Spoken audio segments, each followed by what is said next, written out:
பொதுவாக வெள்ளை அறிக்கை எப்ப வெளியிடுவோம் கேட்டீங்கன்னாக்க பட்ஜெட்டுக்கு முன்னால வெளியிடும். ஆனா பட்ஜெட்டுக்கு முன்னால ஆளுநர் உரைக்கு முன்பாக இதை வெளியிட்டிருக்கிறார். காரணம், ஆளுநர் உரையில நாளைக்கு புதிய திட்டங்களை சொல்லணும். அதுல புதிய திட்டங்களை சொல்வதற்கு எங்களுக்கு வாய்ப்பில்லை என்பதற்கு ஒரு பிரிலூடாக அந்த யானை வரும் முன்னே மணி ஓசை வரும் பின்னே என்பதை போல நாளைக்கு நீங்கள் என்னிடத்திலே எதையும் எதிர்பார்க்காதீர்கள் என்பதை சொல்லாமல் சொல்லி கவர்னர் உரைக்கு முன்பாகவே இந்த வெள்ளை அறிக்கையை இந்த அரசு வெளியிட்டிருப்பதாக நான் கருதுகிறேன். பக்கம் பக்கமாக எழுதி கடன் வாங்கிவிட்டார் என்று சொல்கிறார்களே, நான் இந்த அரசை நோக்கி, இந்த நிதி அமைச்சகத்தை நோக்கி நான் ஒரு சவாலாக சொல்லுகிறேன். திராவிட முன்னேற்ற கழக ஆட்சி கடந்த 5 ஆண்டுகளில் நாங்கள் ஒவ்வொரு ஆண்டும் வாங்கியிருக்கக்கூடிய சராசரி கடனை விட நீங்கள் வாங்கக்கூடிய கடனை குறைத்து வாங்கினோம் என்று நீங்கள் நிரூபித்து விடுங்கள். நான் என்னுடைய பொறுப்பிலிருந்து நான் விலகிக் கொள்கிறேன். AVK ஆட்சியினுடைய அந்த 5 ஆண்டு கால இறுதியில் அவர்களுடைய கடன் 20 லட்சம் கோடியாக நிச்சயமாக உயரும். இதை நான் ஒரு சவாலாக உங்களிடத்திலே தெரிவிக்க விரும்புகிறேன். டெவலப்மெண்ட் எக்ஸ்பெண்டிச்சரை கட் பண்ணிடுச்சுன்னு சொல்றாங்க. சரி, கமிட்டட் எக்ஸ்பெண்டிச்சர் நான் சொல்றோம், கமிட்டட் பண்ணியிருக்கோம். மகளிர் உரிமை தொகைக்கு கமிட் பண்ணியிருக்கோம், குடியல் பயணத்துக்கு கமிட் பண்ணியிருக்கோம். நீங்க கமிட்டட் எக்ஸ்பெண்டிச்சர் உங்களுடைய அதர் டெவலப்மெண்ட் எக்ஸ்பெண்டிச்சர்லாம் கட் பண்ணுறீங்க. நீங்க இந்த கமிட்டட் எக்ஸ்பெண்டிச்சர்ஸ்லாம் நிறுத்திடுங்களேன், நிறுத்தி பாருங்களேன். மகளிர் உரிமை தொகையை நிப்பாட்டிடுங்களேன், குடியல் பயணத்தை நிப்பாட்டி பாருங்களேன். இதில் அவர்கள் சொல்லியிருக்கிறார்கள், இங்கே லீக்கேஜ் அங்கே லீக்கேஜ் எல்லாம் ஓப்பன் சீக்ரெட் என்று. இப்போது 2 கையையும் விரித்து விட்டார்கள். அவர் 2 கையையும் இப்போது விரித்திருப்பதுதான், இதுதான் wide open secret of the government. அவர்களுடைய இயலாமை தான் wide open secret of the government.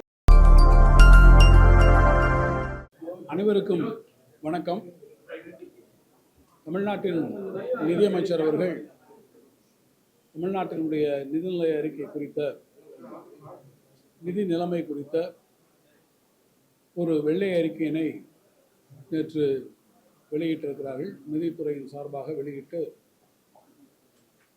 நிதியமைச்சரும் நிதித்துறையினுடைய செயலாளரும் நேற்று ஊடகங்களை சந்தித்து சொல்லியிருக்கிறார்கள். அது குறித்து என்னோட ரியாக்ஷனை உடனடியாக நேற்று நான் தெரிவித்திருக்கிறேன்.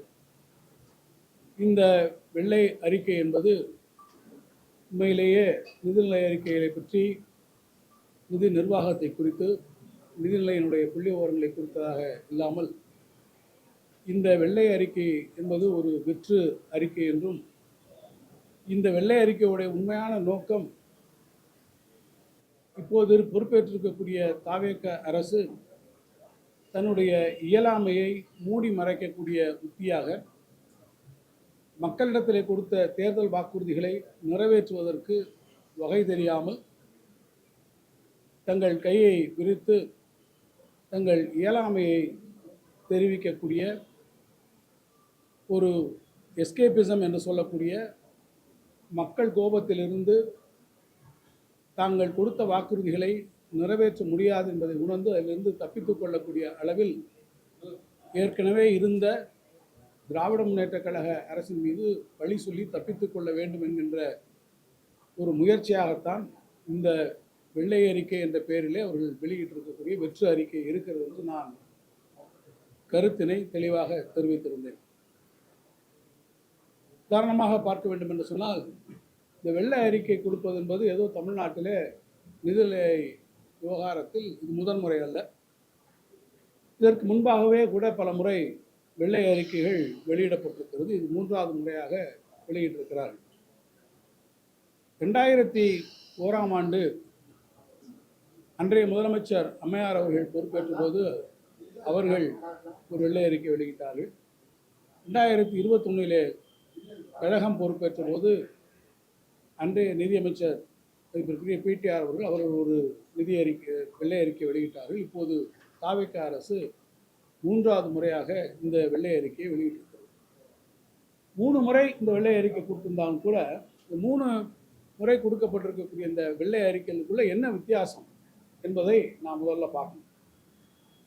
2001 அம்மையார் அவர்கள் ஆட்சி பொறுப்புக்கு வந்த உடனே வெளியிட்ட அந்த வெள்ளை அறிக்கையை பார்த்தீங்கன்னா, அதற்கு முன்பாக இருந்த 10 ஆண்டு காலத்தை எடுத்துக்கொண்டு அவர்கள் அந்த வெள்ளை அறிக்கையுடைய காலத்தை எடுத்துக்கொண்டார். 10 ஆண்டு காலத்திலே தமிழ்நாட்டினுடைய நிதிநிலை அறிக்கை குறித்து கொடுத்தார்கள். 91 இருந்து 2001 வரை, அதில் 91 இருந்து 96 வரை அவர்களுடைய ஆட்சி காலமாக இருந்தது. 96 இருந்து 2001 கழகத்தினுடைய ஆட்சி காலம். அப்போ இன்றைக்கு இருக்கக்கூடிய நிதி செயலாளர் கூட அந்த நிதிநிலை இந்த வெள்ளை அறிக்கை வெளியிட்டில் அவருக்கும் அப்போது பங்கு இருந்தது.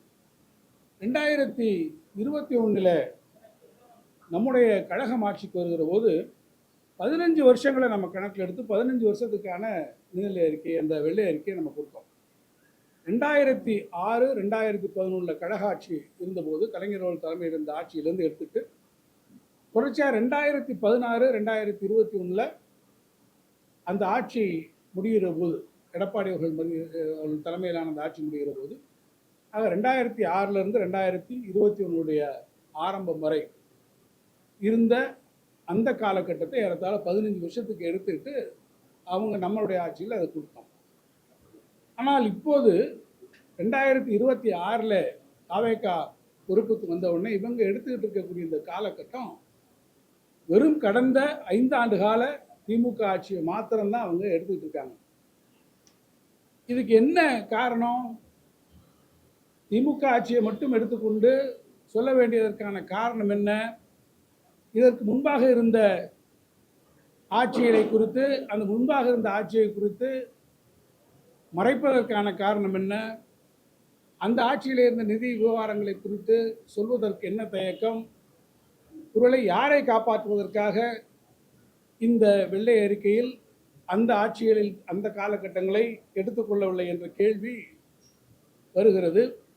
யாரை காப்பாற்ற வேண்டிய முயற்சி, அல்லது இவர்களே சொன்னது போல தீர்ந்து போய் விட்டதாக இவர்களாக சொன்னார்களே, அவர்களிடத்திலிருந்து கவர்ந்து கொள்வதற்கு ஏதேனும் இருப்பதா என்பதை ஒரு முயற்சித்து பார்க்கக்கூடிய வகையிலே இந்த வெள்ளை அறிக்கையில் திமுக ஆட்சி காலத்தை மட்டும் அவர்கள் எடுத்துக்கொண்டிருக்கிறார்களா, யாருடைய தயவை எதிர்பார்த்து இதில் இருந்து அவர்களுக்கு அவர்கள் விலக்களித்திருக்கிறார்கள், யாரை காப்பாற்றக்கூடிய முயற்சி என்பதை நான் உங்களுடைய பார்வைக்கு விட்டுவிடுவதற்கு விரும்புகிறேன்.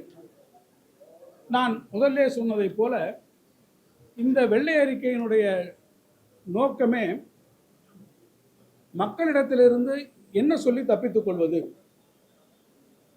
ஆழந்தெரியாமல் காலை விட்டு பெரிய அதிர்வேட்டுடன் வான வேடிக்கைகளுடன் நிறைவேற்ற முடியாத ஒரு தவறான அல்லது பொய்யான வாக்குறுதிகளை மக்கள் மன்றத்திலே வழங்கி மக்களை நம்ப வைத்து ஏமாற்றி ஆட்சி பொறுப்புக்கு வந்துவிட்டோம். இப்போது ஆட்சி பொறுப்பிற்கு வந்ததற்கு பிறகு அதிலிருந்து தப்பித்துக் கொள்ள வேண்டும் என்பதற்காக நான் இந்த அறிக்கையை வெளியிட்டிருக்கிறார்கள் என்று நான் சொன்னேன். அதில் ஒரு ஒப்பீட்டை செய்ய விரும்புகிறேன். 2021 திராவிட முன்னேற்ற கழகம் இந்த வெள்ளை அறிக்கையை வெளியிடுகிற போது, அந்த வெள்ளை அறிக்கை வெளியிடுகிற போதே அந்த எக்ஸிக்யூட்டிவ் சம்மரியில் நாங்கள் சொன்னோம், this report is not an attempt to dilute the commitment given to the public என்று. அதாவது திராவிட முன்னேற்ற கழகம் அதற்கு முன்பாக 2021 ஆட்சி பொறுப்பதற்கு வருவதற்கு முன்பாக தேர்தல் காலத்திலே கொடுத்த வாக்குறுதிகளை நாங்கள் புறந்தள்ளியோ அதை டைலூட் பண்ணுவதோ எங்களுடைய நிறைவேற்ற முடியாது என்று சொல்வதற்காகவோ, அதற்கான ஒரு முயற்சியை மேற்கொள்வதற்காகவோ, ஒரு அட்டம் பண்ணுவதற்காகவோ நிதிநிலையை ஒரு காரணமாக காட்டி எங்களால் அப்படியெல்லாம் செய்ய முடியாது என்று சொல்வதற்காக நாங்கள் இந்த வெள்ளை அறிக்கை வெளியிடவில்லை என்று திட்டவட்டமாக சொன்னோம். அதனுடைய அடிப்படை என்ன? நிதி நிலைமை எவ்வாறாக இருந்தாலும் நாங்கள் சொன்ன வாக்குறுதிகளை நிறைவேற்றுவோம் என்கின்ற உறுதிமொழியை சொல்லக்கூடிய வகையிலே தெளிவாக சொன்னோம். ஆனால் இப்போது 2026 இந்த வெள்ளை அறிக்கையில் அவர்கள் என்ன சொல்கிறார்கள் என்று கேட்டால், இந்த வெள்ளை அறிக்கையினுடைய முக்கிய நோக்கம், the single objective of this report is to inform the public about the fiscal space available to take new projects is very limited.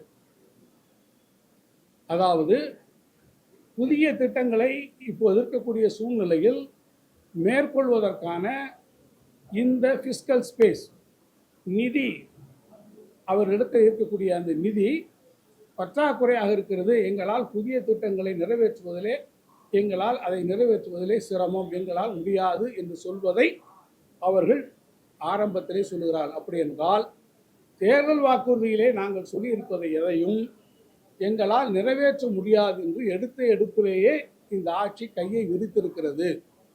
அதை இந்த 2 ரிப்போர்ட்டுகளையும் நீங்கள் படித்து பார்த்தால் திராவிட முன்னேற்ற கழகம் கொடுத்த வாக்குறுதியை நிறைவேற்றுவதிலே எத்தகைய நிதி நெருக்கடிகள் இருந்தாலும் மக்களுக்கு கொடுத்த வாக்குறுதியை நான் நிறைவேற்றுவேன் என்று சொன்ன முதலமைச்சர் எங்கே?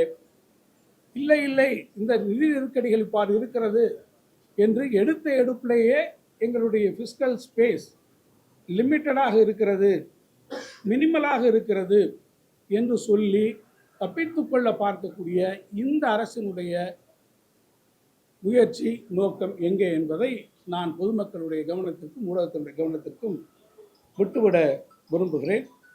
ஆக நான் இன்னொன்று கூட நான் தெரிவிக்க விரும்புகிறேன். நம்முடைய இந்த விதிண்டே பொதுவாக வெள்ளை அறிக்கை எப்போ வெளியிடுவோம் கேட்டிங்கனாக்கா பட்ஜெட்டுக்கு முன்னால் வெளியிடும். ஆனால் பட்ஜெட்டுக்கு முன்னால் கவர்னர் அட்ரஸ் ஆளுநர் உரைக்கு முன்பாக இதை வெளியிட்டிருக்கிறார். காரணம், ஆளுநர் உரையில் நாளைக்கு புதிய திட்டங்களை சொல்லணும். கொடுத்திருக்கக்கூடிய வாக்குறுதிகளுக்கான கொள்கைகளை சொல்லுகிற போது இன்னென்ன திட்டங்களை நாங்கள் சொல்லணும். அதில் புதிய திட்டங்களை சொல்வதற்கு எங்களுக்கு வாய்ப்பில்லை என்பதற்கு ஒரு ப்ரிலூடாக அந்த யானை வரும் முன்னே மணி ஓசை வரும் பின்னே என்பதைப் போல நாளைக்கு நீங்கள் என்னிடத்தில் எதையும் எதிர்பார்க்காதீர்கள் என்பதை சொல்லாமல் சொல்லி கவர்னர் உரைக்கு முன்பாகவே இந்த வெள்ளை அறிக்கையை இந்த அரசு வெளியிட்டிருப்பதாக நான் கருதுகிறேன். தவிர இந்த வெள்ளை அறிக்கையில் விளக்கப்படி சில விஷயங்களை நிதியமைச்சர் அவர்கள் தெரிவித்திருக்கிறார்கள். அதே பழைய பல்லவைகள் தான். பல முறை நான் சட்டமன்றத்தில் இதற்கு விளக்கங்களும் சொல்லியிருக்கிறேன். இந்த முறை அவர்கள் ஒன்றை சொல்லுகிறார்கள்.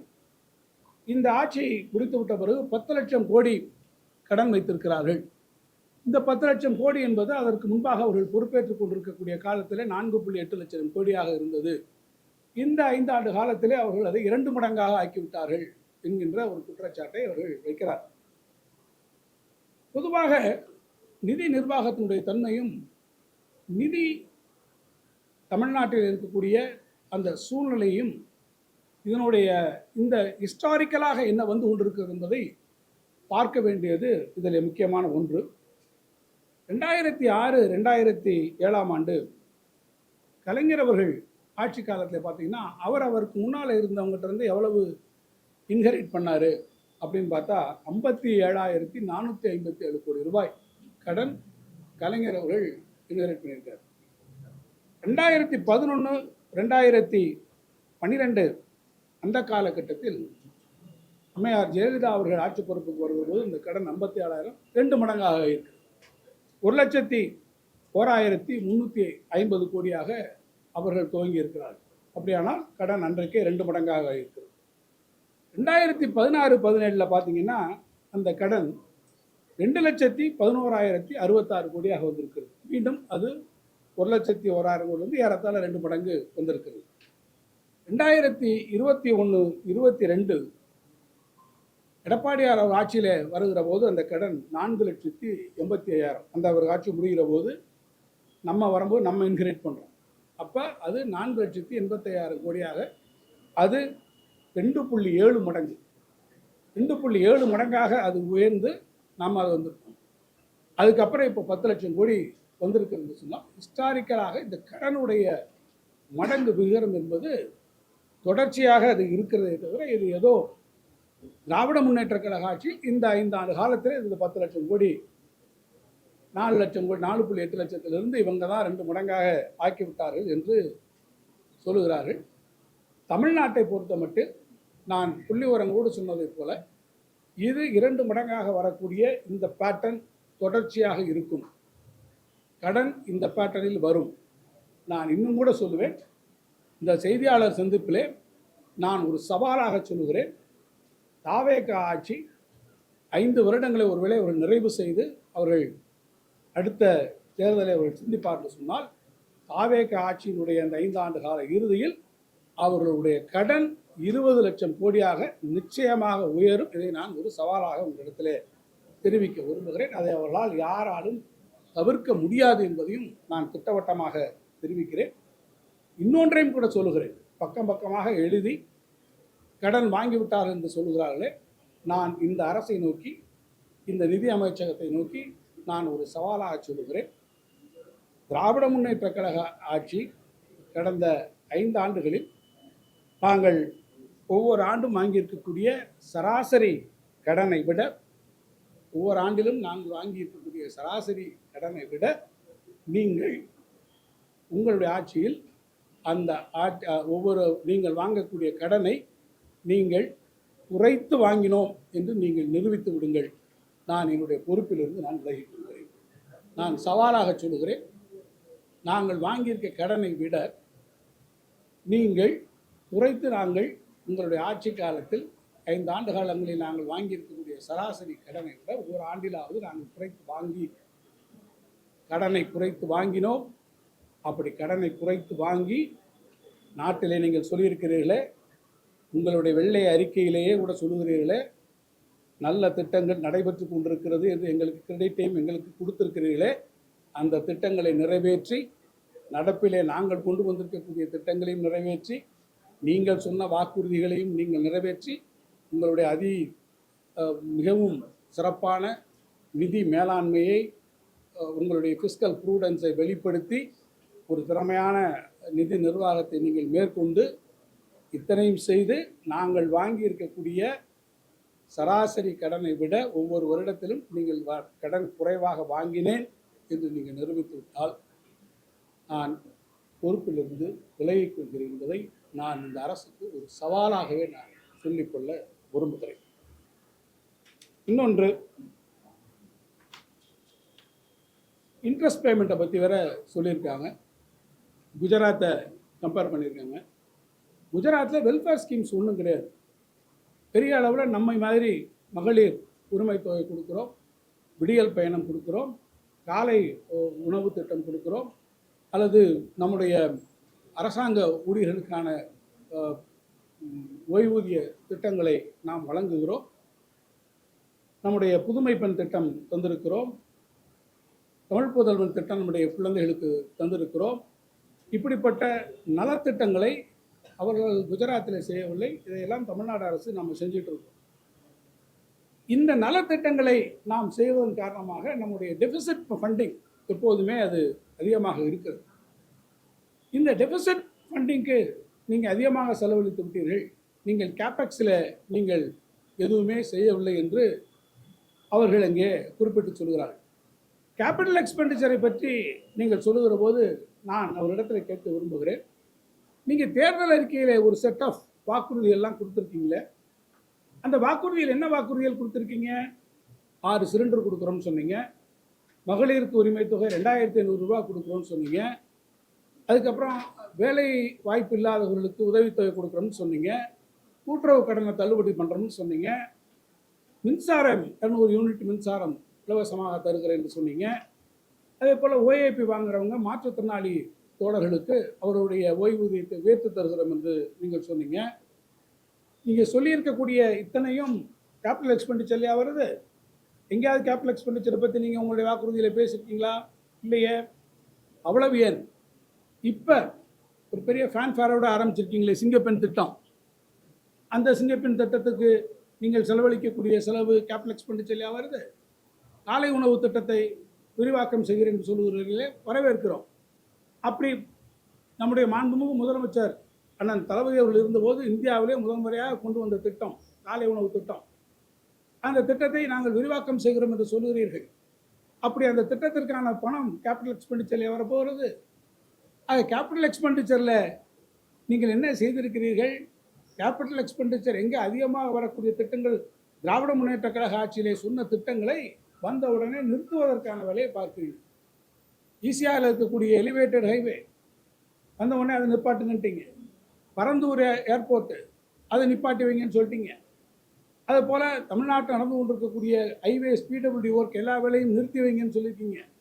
எங்கெல்லாம் கேபிட்டல் எக்ஸ்பெண்டிச்சர் ப்ராஜெக்ட்ஸ் வருதோ அங்கேயெல்லாம் நிறுத்தி வைங்கள் என்று சொல்லிவிட்டு வெள்ளை அறிக்கையிலே மூலதன செலவுகளிலே நீங்கள் முக்கியத்துவம் தரவில்லை என்று சொல்வது எந்த வகையிலே பொருத்தமாக இருக்கும் என்று நான் உங்களிடத்தில் கேள்வியை எழுப்ப விரும்புகிறேன். அதே போல் ரெவென்யூ டெபிசிட்டை பற்றி, ரெவென்யூ டெபிசிட் வந்து ஸ்ட்ரக்சரலாக இருக்குது அப்படின்னு ஒன்று நீங்கள் சொல்கிறீங்க. கோவிட் தொற்றுக்கு முன்பே கூட ரெவென்யூ டெபிசிட் அதிகமாக இருந்தது. கடந்த அதிமுக ஆட்சியில் அது மிக அதிகமான ஒரு நிலைமையில் இருந்தது. திமுக ஆட்சிக்கு வந்ததுக்கு பிறகு ரெவன்யூ டெபிசிட்டை நம்ம குறைக்கிறோம். ரெவன்யூ டெபிசிட்டோடைய போக்கை நான் உங்களுக்கு சொன்னேன். 45,000 கோடியாக அது குறைக்கப்பட்டு வந்தது. 2020-21 62,325 கோடியாக இருந்ததை நம்ம கழக ஆட்சி 21-22 நம்ம ஆரம்பிக்கும் போது 45,000 கோடியாக வந்தது. ஏறத்தாழ 20-21 3.486% ஜிஎஸ்டிபியில் உங்களுடைய ரெவன்யூ டெபிசிட்டோடைய ரேஷியோ என்னவாக இருந்தது? 3.48 இருந்து திருப்பி 2024-25 1.47ஆக இந்த வருவாய் பற்றாக்குறையினுடைய விகிதத்தை நாம் தொடர்ச்சியாக குறைத்திருக்கிறோம். சரி, 2024-25 45,000 கோடியாக இருந்தது. நீங்கள் 78,000 கோடியாக அது கடந்த ஆண்டு வந்திருக்கிறது என்று சொல்லியிருக்கிறீர்கள். அந்த 78,000 கோடி வருவதற்கு என்ன காரணம்? அதை சொல்லியிருக்கணும் அல்லவா? அதை சொல்லியிருந்தால் ஒன்றிய அரசாங்கத்திற்கு என்னென்ன பிரச்சனைகள் வந்தது, என்னென்ன சவால்களை திராவிட முன்னேற்ற கழக அரசு எதிர்கொண்டது, இந்த காரணத்தால் வந்திருக்குன்னு சொல்லியிருக்கணும் அல்லவா? ஒன்றிய அரசை பற்றி எந்த வார்த்தையுமே சொல்ல வரலையே. நிதி பற்றாக்குறைகளுக்கு அதிகபட்சமான காரணம் என்ன? கடந்த ஆண்டிலே வரக்கூடிய வருவாய் பற்றாக்குறைகளுக்கு மிக முக்கியமான காரணமாக என்ன இருந்தது? ஜிஎஸ்டி ரேட் ரேஷனலைசேஷன் பண்ணாங்களே, அதனுடைய தாக்கம் என்ன? அந்த தாக்கம் எல்லாவற்றையும் எப்படி பாதித்திருக்கிறது? எதையாவது சொல்லியிருக்கணுமே, சொல்லலை. ஆனால் நான் உங்களிடத்தில் சொல்ல விரும்புகிறேன், ஏன் அந்த 78,000 கோடி வந்தது? ஒன்றிய அரசாங்கத்தால் ஜிஎஸ்டியில் வரக்கூடிய சீரமைப்பு, அந்த நடப்பு நிதி ஆண்டில் நீங்கள் மட்டும் ஜிஎஸ்டி ரேஷனலைசேஷன் நம்மெல்லாம் போய் அப்போஸ் பண்ணோம். தமிழ்நாடு உள்ளிட்டு இருக்கக்கூடிய பல மாநிலங்கள், கர்நாடகா, தமிழ்நாடு, தெலுங்கானா உள்ளிட்டு இருக்கக்கூடிய கேரளா போன்ற மாநிலங்கள்லாம் நம்ம கடுமையாக எதிர்த்தோம். அந்த வரியில் நம்ம ரேஷனலைசேஷனில் இன்றைக்கி எவ்வளோ குறையுது? 11,709 கோடி குறையுது. கேன்ஜெட்கோக்கு கொடுக்கக்கூடிய இழப்பீட்டு நிதி 16,507 கோடி. ஒன்றிய அரசுலேருந்து வரக்கூடிய சமரச சிக்ஷா திட்டத்திலேருந்து 3,548 கோடி நிறுத்தி வச்சாங்க. ஜல்ஜீவன் மிஷன்லேருந்து வர வேண்டிய பணம் 3,112 கோடி. நிதி ஆணையத்தினுடைய மானியம் 2,246 கோடி. ஜிஆர்எஃப் 3,087 கோடி. டெவல்யூஷன் மத்திய வரிகளில் இருக்கக்கூடிய நம்முடைய பங்கு 1,200 கோடி. ஒட்டுமொத்தமாக இதில் மட்டும் நமக்கு 41,411 கோடி ரூபாய் நமக்கு கடந்த ஆண்டில் நீங்கள் ஒன்றிய அரசினுடைய சவால்களின் காரணமாக அவர் கொடுத்திருக்கக்கூடிய நிதி குறைப்பின் காரணமாக ஒரு மிகப்பெரிய இழப்பு நமக்கு ஏற்பட்டிருக்கு. இதை பற்றி எங்கேயாவது அவங்க சொல்லியிருக்காங்களான்னா அவங்க அது கன்வீனியண்ட்டாக விட்டு விட்டார்கள். ஏதோ இந்த 78,000 கோடியும் நம்மளுடைய நிதி மேலாண்மையிலே குறைபாடு இருக்கிறது, நாம் நிதி மேலாண்மை சரியாக செய்யவில்லை, அதனால்தான் இந்த குறைபாடு வந்தது என்பது போன்ற ஒரு தோற்றத்தை, ஒரு பொய்யான குற்றச்சாட்டை தமிழ்நாட்டு மக்கள் மத்தியிலே ஒரு பிம்பத்தை உருவாக்குவதற்கு முயற்சிக்கிறார். நான் அன்போடு கேட்டுக்கொள்வேன், நிதித்துறையில் இருக்கக்கூடியவர்களுக்கு ஒரு அடிப்படையான இன்டலெக்சுவல் ஆனஸ்டி தயவு செய்து உங்களுக்கு வேண்டும். இந்த 78,000 கோடி ரூபாய் வருவாய் பற்றாக்குறை வருவதற்கு நிதி மேலாண்மை காரணம். 41,000 கோடி ரூபாய்க்கு நான் அடுக்கி வைத்திருக்கிறேனே, இந்த காரணங்களை எல்லாம் நீங்கள் சொல்லியிருக்க வேண்டாமா? எனவே தான் நான் சொல்லுகிறேன், இது நீங்களே சொல்லுகிறீர்கள், இதில் லீக்கேஜ் எல்லாம் இருக்குது, நாங்கள்லாம் இந்த லீக்கேஜ் எல்லாம் அடைச்சி பண்ணுறோம். ரொம்ப சந்தோஷம், நீங்கள் பண்ணுங்கள். எங்கே லீக்கேஜ் இருக்குதுன்னு பாருங்கள். வரி நம்ம ஜிஎஸ்டி இதுலலாம் லீக்கேஜ் இருக்குது, அங்கே லீக்கேஜ் இருக்குது, 2-3 இதெல்லாம் சொல்கிறீங்க. இன்னும் கூட சொல்ல வேண்டும் என்று சொன்னால் தாராளமாக பாருங்கள். இந்த லீக்கேஜஸ் இப்போ என்ன நடக்கிறது? இப்போது நிதித்துறை செயலாளர் தான் அன்றைக்கு நம்முடைய சிடி கமிஷனராக கூட இருந்தார்.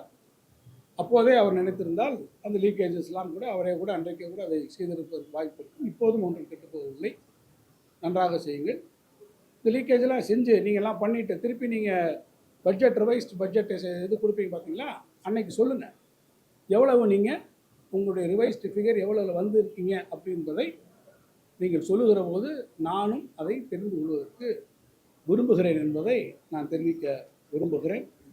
அதே மாதிரி எஸ்ஓடிஆர், ஸ்டேட்ஸ் ஓன் ரெவென்யூ, அது வெர்சஸ் ஜிஎஸ்டிபியில் கொலாப்ஸ் ஆயிடுச்சுன்னு சொல்கிறாங்க. 5.95% 5.45% வந்தாங்க. இதுக்கும் இந்த லீக்கேஜஸ் தான் காரணம் என்று சொன்னாங்க. அதுக்கு நான் பதில் சொல்லியிருக்கேன். அது அதிமுக ஆட்சியிலே அது குறைந்திருந்தது. 2011 வந்து பார்த்தீங்கன்னா கலைஞர் அவர்கள் ஆட்சியை விட்டு போகும்போது 7.9 இருந்தது. 2021 எடப்பாடி அவர்கள் ஆட்சி விட்டு போகும்போது 7.9லேருந்து அது 5.46 வந்தது. நம்ம ஆட்சியில் பார்த்தீங்கன்னா எஸ்ஓடிஆர் ரேஷியோ வந்து 6.33 வந்தது. ஆனாலும் இப்போது நீங்கள் சொல்வதைப் போல 5.45 அது வருவதற்கு என்ன காரணம்? ஜிஎஸ்டி ரேஷனலைசேஷனில் வரக்கூடிய இந்த பிரச்சனைகளை நான் ஏற்கனவே உங்களுக்கு சொல்லியிருக்கேன். ஒன்றிய அரசு பெரும் அளவில் ஜிஎஸ்டி வரி விகிதங்களில் மாற்றங்களை கொண்டு வந்தது. அப்படி மாற்றங்களை கொண்டு வருகிற போது பொருட்களில் ஒரு பாயின்சி வரும் என்று அவர்கள் எதிர்பார்த்தார்கள். ஆனால் ஒன்றிய அரசு எதிர்பார்த்த பாயின்சி அதில் வரல. எனவே பொருள்களுடைய விற்பனையில் ஒரு மாபெரும் சரிவு வந்து அது ஜிஎஸ்டி டாக்ஸேஷனில் நமக்கு பாதிச்சிருக்கு. நான் ஏற்கனவே சொன்னதை போல இந்த பாதிப்பு தமிழ்நாட்டுக்கு மட்டுமல்ல, கர்நாடகாவிலே பாதித்திருக்கிறது, குஜராத்திலே பாதித்திருக்கிறது, எல்லா இடத்துலையுமே அது பாதித்திருக்கிறது. எனவே இதில் ஒன்றும் பெரிய இதே கிடையாது. அதில் ஏதோ ஒரு பெரிய ஓப்பன் சீக்ரெட் என்று சொன்னார்கள். இது எந்த ஓப்பன் சீக்ரெட் என்பதை இதில் எதுவும் கிடையாது. இது ஜிஎஸ்டி ரேஷனலைசேஷனில் வரக்கூடிய இஷ்யூ. நீங்கள் அதை கணக்கில் ஏன் எடுத்துக்கொள்ளவில்லை என்பதை நான் உங்களிடத்தில் கேட்க விரும்புகிறேன். அதை மாதிரி அடுத்து கமிட்டட் எக்ஸ்பெண்டிச்சர் ஒப்புக்கொண்டிருக்கக்கூடிய இதில் வந்து நீங்கள் பண்ணலைன்னு சொல்லியிருக்கிறாங்க. இது வந்து டெவலப்மெண்ட் எக்ஸ்பெண்டிச்சரை கட் பண்ணிடுச்சுன்னு சொல்கிறாங்க. சரி, கமிட்டட் எக்ஸ்பெண்டிச்சர் நான் சொல்கிறோம், கமிட்டட் பண்ணியிருக்கோம். மகளிர் உரிமை தொகைக்கு கமிட் பண்ணியிருக்கோம். பஸ்ஸு நம்முடைய மகளிர் பயணத்திற்கு விடியல் பயணத்துக்கு கமிட் பண்ணியிருக்கோம். நீங்கள் கமிட்டட் எக்ஸ்பெண்டிச்சர் வந்து உங்களுடைய அதர் டெவலப்மெண்ட் எக்ஸ்பெண்டிச்சர்லாம் கட் பண்ணுறீங்க. நீங்கள் இந்த கமிட்டட் எக்ஸ்பெண்டிச்சர்ஸ்லாம் நிறுத்தி பாருங்களேன். மகளிர் உரிமை தொகை நிப்பாட்டிடுங்களேன், இதை நிறுத்தி பாருங்களேன், விடியல் பயணத்தை நிப்பாட்டி பாருங்களேன். இதெல்லாம் நிப்பாட்டி பார்த்துட்டு நீங்கள் வந்து நாங்கள் இது எல்லாமே டெவலப்மெண்ட்டுக்கு இதெல்லாம் நாங்கள் இந்த பணத்தை யூஸ் பண்ணுறோம்னு நாளைக்கே நீங்கள் ஒரு அறிவிப்பு கொடுக்குறீங்களான்னு நான் உங்களை கேட்க விரும்புகிறேன். அது மாதிரி டிரான்ஸ்போர்ட் கார்பரேஷன்லையும் இதே தான் சொல்லியிருக்கீங்க, 3 லட்சம் கோடி கடன் அப்படின்னு சொல்லியிருக்கீங்க. இதுக்கும் அதே மாதிரியான ஒரு பெரிய ஹிஸ்ட்ரி இருக்கிறது. 8,844 கோடி ரூபா கடன் 2011 திராவிட முன்னேற்ற கழக ஆட்சியில் இருந்தது. 39,884 கோடி ரூபா டிரான்ஸ்போர்ட் கடனாக அன்றைக்கு 2021 இருந்தது. டிஎன்இபியில் பார்த்தீங்கன்னா அதே போல் வந்து நம்ம விட்டுட்டு போனது வந்து பார்த்திங்கன்னா 3000 கோடி கடனாக இருந்தது. திருப்பி நம்ம ஆட்சி பொறுப்புக்கு வரும்போது, அதிமுக பீரியட் முடிஞ்சு வரும்போது 1,35,000 கோடி அது கடனாக இருந்தது. இந்த கடன் வருவதற்கான அடிப்படை காரணம் வந்து விவசாயிகளுக்காக நம்ம கொடுத்துருக்கக்கூடிய இலவச மின்சாரம், அதே போல் இலவச பஸ் பாஸ், இலவச பயணங்கள் எல்லாமே நம்ம அதை கொடுத்துருக்குறோம். இப்போ நீங்கள் எல்லாம் அறிவிச்சிருக்கீங்களே, தமிழ்நாடு முழுவதும் எல்லோரும் எல்லாருக்கும் போகலாம், நாங்கள் 100 யூனிட் மின்சாரம் கொடுப்போம், எல்லாரும் தமிழ்நாடு முழுவதும் இலவசமாக பயணமெல்லாம் போகலாம்னு நீங்கள் சொல்லியிருக்கீங்களே. இந்த திட்டங்களை எல்லாத்தையும் நீங்களும் அதெல்லாம் நிறைவேற்றிட்டு இந்த பொதுத்துறை நிறுவனங்களில் எவ்வளோ கடனை நீங்கள் குறைச்சிருக்கீங்கன்னு நீங்கள் சொன்னால் தேவலாமா இருக்கும் என்பதையும் நான் இந்த நேரத்தில் தெரிவித்துக் கொள்ள விரும்புகிறேன்.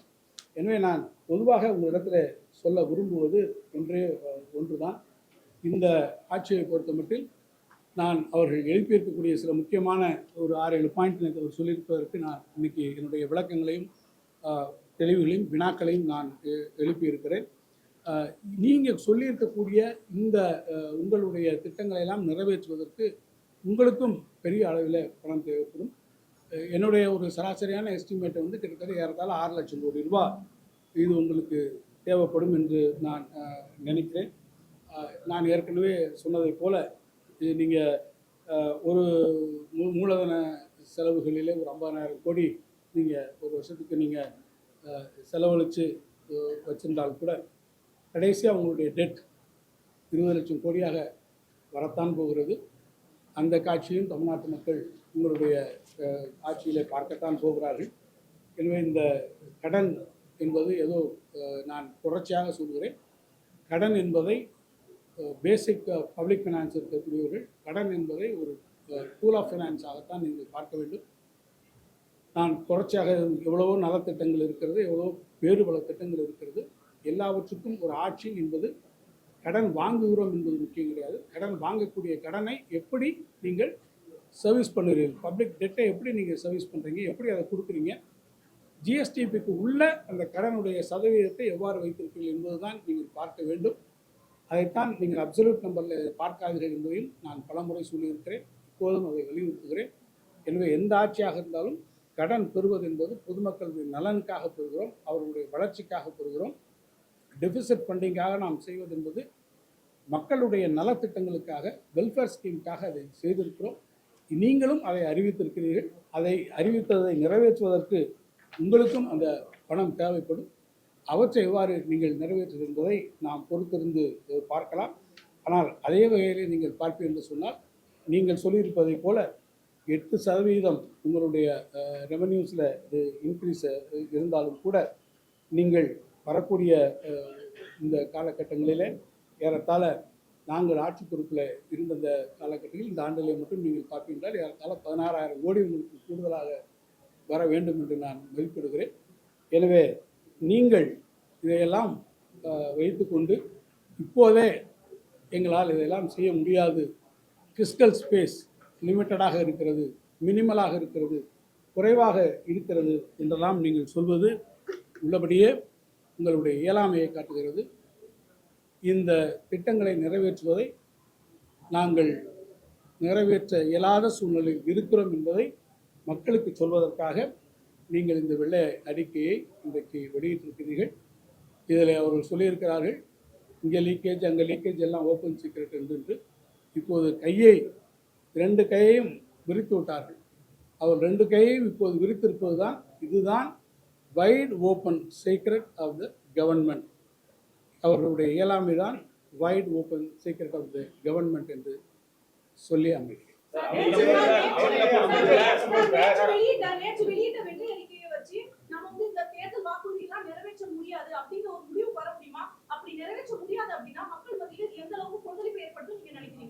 மக்கள் நிச்சயமாக அதை மக்கள் பார்த்துட்டு தான் இருக்கிறாங்க. கூட்டுறவு பயிர்க்கடன்களை முழுமையாக தள்ளுபடி பண்ணுறீங்க, அப்புறம் அவங்க 50,000 தான் சொன்னீங்க. மக்கள் விவசாயிகள் டெல்டா பகுதியிலும் தமிழ்நாடு முழுவதும் கொந்தளித்து எழுந்தார்கள், போராட்டங்கள் நடந்தது. இப்போ 75,000 சொல்லியிருக்கீங்க, அதுவும் போதாதல்லவா? நீங்கள் என்ன சொன்னீங்க? நீங்கள் சொன்ன வாக்குறுதியை நிறைவேற்றுங்கள் என்று இன்றைக்கு தமிழ்நாட்டில் இருக்கக்கூடிய ஒரு பானை சோற்றுக்கு ஒரு சோறு பதம் என்பதை போல இந்த கூட்டுறவு கடன் விஷயத்திலேயே தமிழ்நாட்டில் இருக்கக்கூடிய அனைத்து விவசாய பெறக்கூடிய மக்களும் தேர் அப் இன் தேர் ஆர்ம்ஸ். அதுபோல தான் நீங்கள் தானே கொடுத்தீங்க, இது நாங்கள் சொல்லலையே. உங்களுடைய தேர்தல் வாக்குறுதியாக நீங்கள் சொல்லியிருக்கிறீர்கள், செய்வோம் என்று நீங்கள் சொல்லியிருக்கிறீர்கள். இன்னொன்று, இப்போ சொல்லியிருக்கக்கூடிய இந்த விவரங்கள் எல்லாம் இவங்க ஆட்சி பொறுப்புக்கு வந்ததுக்கு அப்புறம் தான் இருக்காங்கன்னா இல்லை, நாங்கள் கொடுத்திருக்கக்கூடிய இன்ட்ரீம் பட்ஜெட்டில் இடைக்கால நிதிநிலை அறிக்கையிலேயே மொத்த விவரங்களை சொல்லியிருக்கிறேன். நான் இப்போ சொன்னது ஒரு ஜஸ்ட், நீங்கள் அதில் போய் பார்த்தீங்கன்னா இன்னும் விவரமாகவே இருக்கிறது. எதையும் it's transparent, everything is in black and white. உங்களுக்கு ஏற்கனவே நிதிநிலை அறிக்கையை நாங்கள் கொடுத்துருக்கிறோம். எதையும் மறைக்க வேண்டிய அவசியமும் இல்லை. நாட்டினுடைய மொத்த வருவாய் என்ன உங்களுடைய கடன் என்ன, உங்கள் ஃபிஸ்கல் டெபிசிட் என்ன, உங்கள் ரெவன்யூ டெபிசிட், இதை எப்படி நாங்கள் பார்த்துருக்கிறோம் என்பதையெல்லாம் முழுக்க உங்களுக்கு நாங்கள் விளக்கி இருக்கிறோம். அதில் நம்முடைய நிதி மேலாண்மையை நாம் இவ்வாறு குறைத்து கொண்டு வந்திருக்கிறோம். ஃபிஸ்கல் டெபிசிட் எந்த அளவுக்கு நம்ம ஒரு வருஷமும் குறைச்சிருக்கோம், எந்த வருஷம் ரெவன்யூ டெபிசிட் எப்படி குறைச்சிருக்கோம், நம்மளுடைய ரெவன்யூ டெபிசிட்டில் இவ்வளவு அப்சல்யூட் நம்பரில் கூடுவதற்கான காரணம் என்ன என்பதையும் நாம் ஒவ்வொரு காரணத்தையும் ஒவ்வொரு பத்தியிலும் வருவாய் பற்றாக்குறைக்கான அந்த காரணங்களையும் நாம் விளக்கி இருக்கிறோம். எல்லாவற்றையும் தெரிந்து கொண்டதற்கு பிறகுதான் நீங்கள் தேர்தல் அறிக்கையை வெளியிடுகிறீர்கள். எனவே எல்லாவற்றையும் already taken everything into cognisance, everything into account. அதுக்கப்புறம் தான் நீங்கள் உங்களுடைய தேர்தல் அறிக்கையும் வாக்குறுதியும் கொடுத்திருக்கிறீர்கள். எனவே அந்த வாக்குறுதியை நிறைவேற்ற வேண்டிய பொறுப்புடைமை உங்களுக்கு இருக்கிறது. அதிலிருந்து தப்பிப்பதற்கு ஒரு பியூர் எஸ்கேபிசம், அந்த ஒரு எஸ்கேப் ரூட்டுக்காக இந்த நிதிநிலை அறிக்கையில் வெள்ளை அறிக்கை என்கின்ற பெயரில் நீங்கள் சொல்லிவிட்டு, நான் சொல்லுகிறேன், திராவிட முன்னேற்ற கழகம் ஆட்சிக்கு வருகிற போதும் இதே போல ஃபிஸ்கல் கன்ஸ்ட்ரெயின்ட் இருந்தது சொன்னோம். ஆனால் அப்போதும் நாங்கள் சொன்னோம், நாங்கள் கொடுத்த கமிட்மெண்ட்டை நாங்கள் 100% காப்பாற்றுவோம் என்று சொன்னோம். கொடுத்த வாக்குறுதிகளை நிறைவேற்றி தந்திருக்கிறோம். திராவிட முன்னேற்ற கழகத்தின் நெஞ்சு நிமித்து சொல்வோம். ஆனால் நீங்கள் எடுத்த எடுப்பில் முதல் நாளில் 15 நாள் 20 நாள்லேயே நாங்கள் தயார் பண்ணுவோம் என்று சொல்லிவிட்டு எடுத்த எடுப்பிலேயே எங்களால் இதை நிறைவேற்ற முடியாது என்பதை சொல்லாமல் சொல்லி இந்த திட்டங்களை நிறைவேற்றுவதற்கான ஃபிஸ்கல் ஸ்பேஸ் இல்லை என்று நீங்கள் இப்போதே ஆரம்பித்து சொல்லுகிறேன் என்று கேட்டால் நீங்கள் அதை நிறைவேற்றுவதற்கு தயாரில்லை என்பதைத்தான் இது எடுத்துக்காட்டு.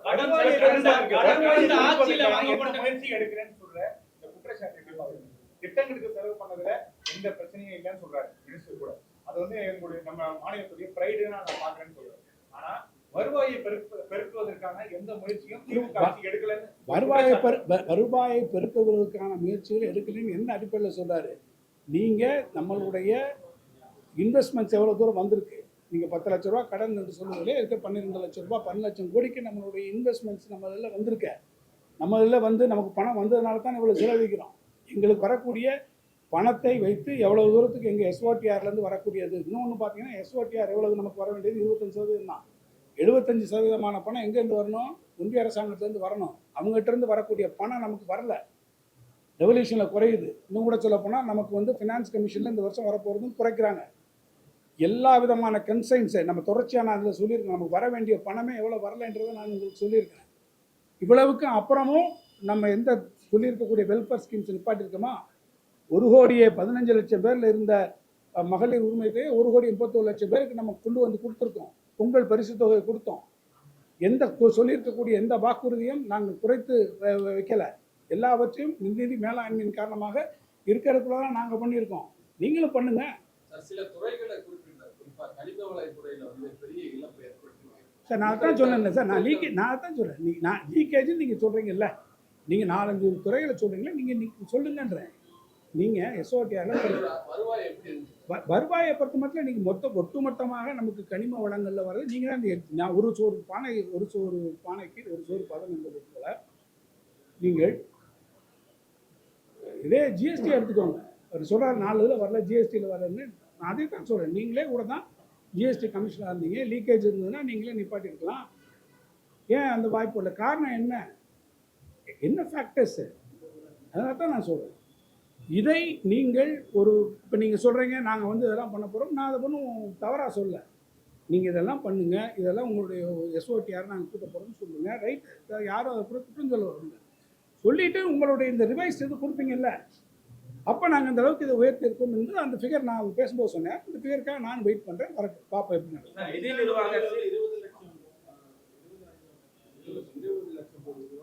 சார் நான் என்ன சொல்கிறேன்னா,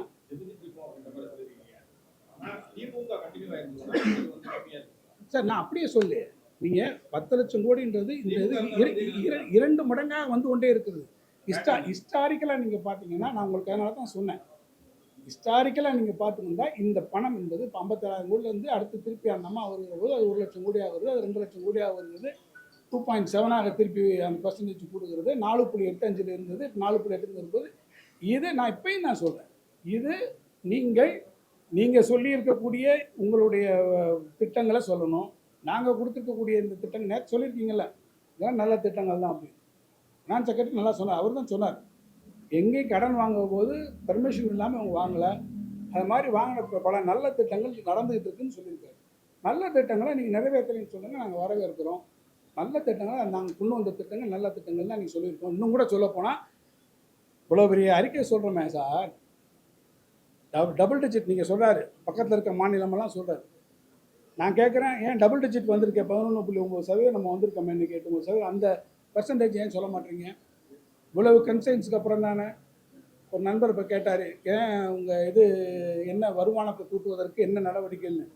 வருமானத்தை கூட்டுவதற்கான நடவடிக்கை நீங்கள் எடுத்தால் தானே உங்களுடைய ஒட்டுமொத்த பொருளாதாரத்தை இன்றைக்கி டபுள் டிஜிட் பொருளாதாரம் எப்படி வந்தது?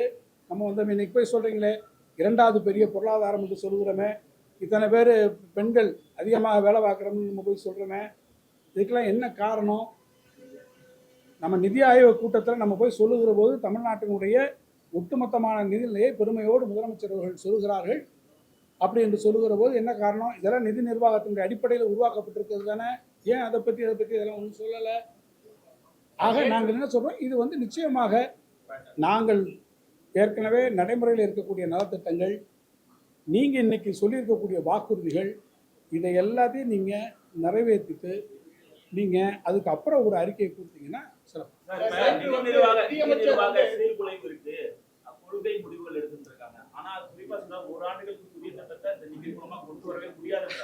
அதைத்தான் சார் சொல்கிறேன் சார். நீங்கள் ஆரத்துலேயே அம்பேல்ட்டீங்க, அம்பேல் அப்படின்னு ஒரு எடுத்துட்டீங்க, எடுப்பிலே சொல்லிட்டீங்க.